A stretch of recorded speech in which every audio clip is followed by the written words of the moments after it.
venez de publier chez Dervy les cahiers de vacances du franc-maçon, avec le cahier de l'apprenti, le cahier du compagnon et le cahier du maître. Et vous avez fait ces ouvrages avec le dessinateur Gillot. Pourquoi l'adage « Quand l'élève est prêt, le vénérable maître apparaît » ? Et pourquoi cet adage n'est-il pas franc-maçon ?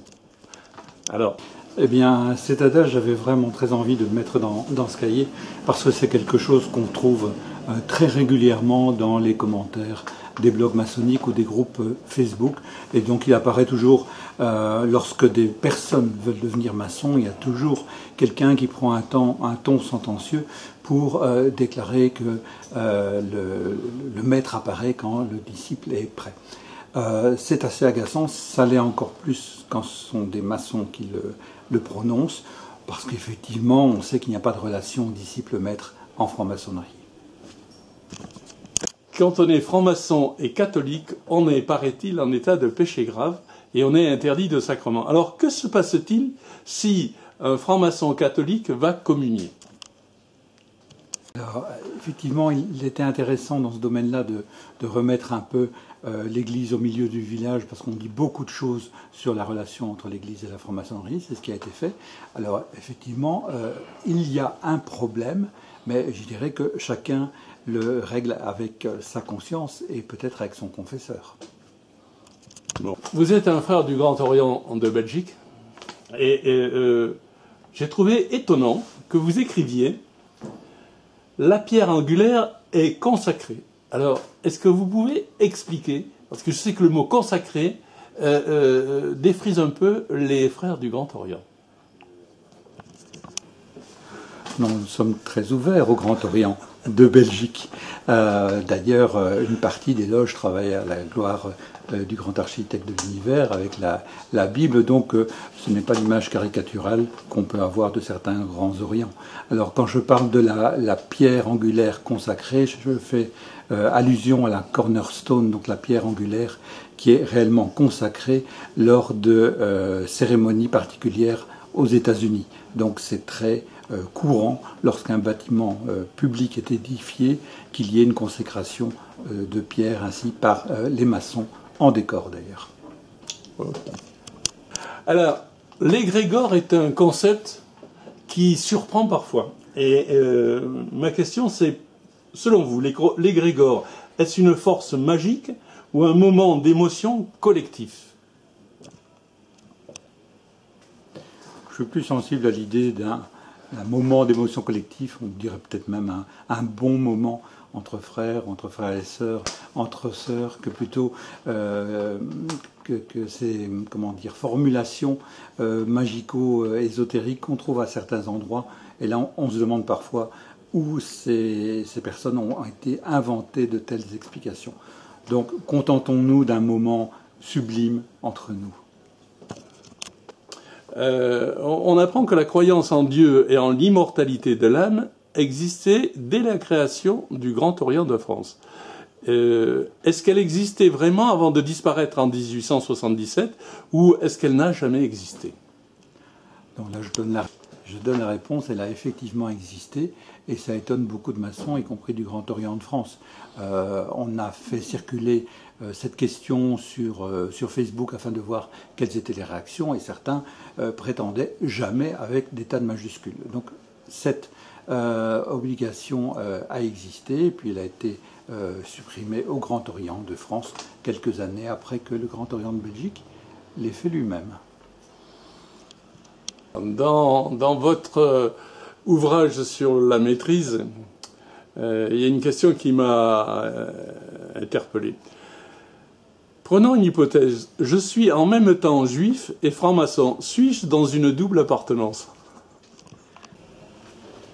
Oui, alors la question sur la double appartenance, certains peuvent la comprendre avec une appartenance philosophique, une appartenance religieuse, une appartenance politique ou une appartenance à différentes loges et obédiences.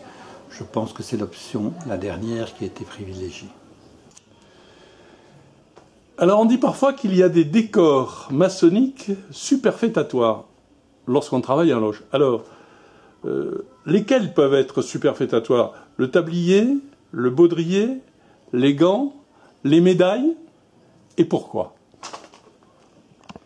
Je dirais qu'aujourd'hui, dans pas mal de loges, on voit toutes sortes de vêtures pour les maçons. Alors si on s'en tient aux règles les plus communément admises, ça n'a pas toujours été le cas, le tablier et les gants sont le décor du maçon. Certains ont cru pouvoir y substituer le cordon de maître, le baudrier.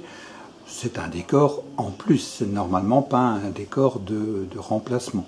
Donc voilà, il y a quand même une différence. Alors je sais que c'est plus pratique de mettre son cordon de maître dans sa poche que le tablier et les gants, mais bon, un petit effort peut être fait en maçonnerie.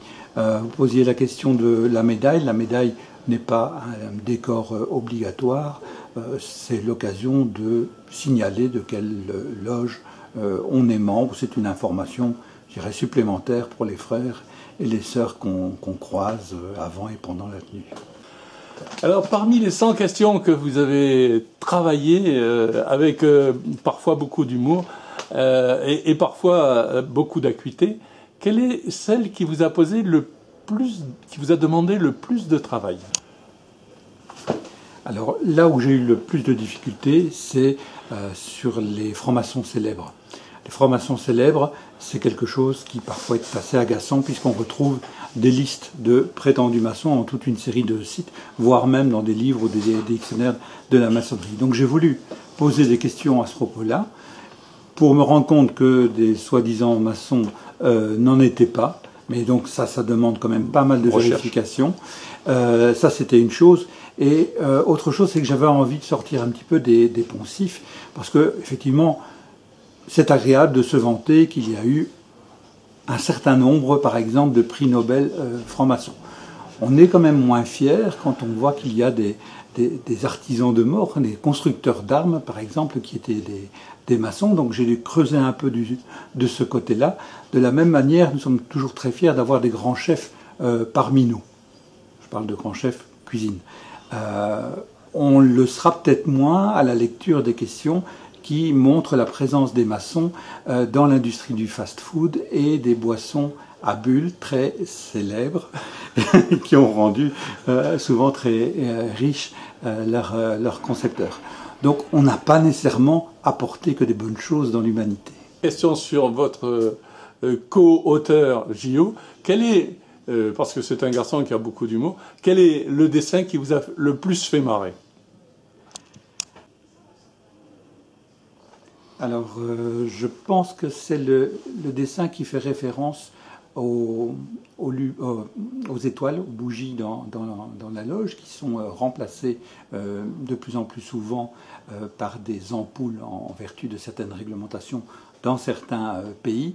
Et notre ami Gio s'est lâché sur la question, puisqu'il y avait un choix entre 5 sœurs qui avaient fait un texte pour décrier cette pratique de remplacement des bougies. Et c'est un dessin qui a suscité beaucoup de réactions, certains le trouvant sexiste, mais beaucoup de nos sœurs ont fait preuve d'humour par rapport à cela. Eh bien, merci beaucoup. Voilà, c'était les cahiers de vacances du franc-maçon par le dessinateur Gio et l'auteur Jiří Pragman aux éditions Dervy. Okay.